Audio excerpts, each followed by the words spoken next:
அரியலூர் சட்டமன்ற தொகுதி அதிமுக வேட்பாளர் தாமரை எஸ் ராஜேந்திரன் நல்லாம்பத்தை, ஓட்டக்கோவில், கல்லமேடு உள்ளிட்ட பகுதிகளில் தீவிர பிரச்சாரம் மேற்கொண்டு வாக்கு சேகரித்தார். ராஜேந்திரனுக்கு பொதுமக்கள் ஆரத்தி எடுத்து உற்சாக வரவேற்பு அளித்தனர். பின்னர் பேசிய அவர் 2016ஆம் ஆண்டு அரியலூருக்கு மருத்துவக் கல்லூரி கொண்டு வந்ததுடன் சாலை மற்றும் குடிநீர் வசதிகளில் முன்னேற்றம் செய்ததாக தெரிவித்தார். மீண்டும் வெற்றி பெற்றால் மக்களுக்கு தேவையான அனைத்து அடிப்படை மற்றும் வளர்ச்சி திட்டங்களையும் நிறைவேற்றுவேன் என்று உறுதியளித்தார். தஞ்சைக்கோ திருச்சிக்கோ போகின்ற நிலைமையை மாற்றி இன்று அரியலூரிலே ஒரு மிகப்பெரிய மருத்துவக் கல்லூரியை உங்களுக்காக கட்டி தந்திருக்கிறோம். அனைத்து இந்திய அண்ணா திராவிட முன்னேற்ற கழக ஆட்சி காலத்திலே நல்ல பல திட்டங்கள், இந்த சாலைகள்லாம் நீங்கள் திராவிட முன்னேற்ற கழக ஆட்சி காலத்திலே எப்படி இருந்தது, இன்று எப்படி இருக்கிறது என்று பாருங்கள்.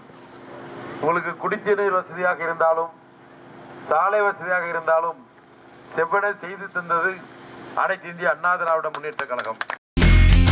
இனி செல்லும் இடமெல்லாம் செய்தி. தந்தை டிவியின் வாட்ஸ்அப் சேனலை ஃபாலோ பண்ணினா செல்ல இருக்கும் இடமெல்லாம் செய்தி. இதோ QR கோட், இப்பவே ஸ்கேன் பண்ணுங்க, ஃபாலோ பண்ணுங்க.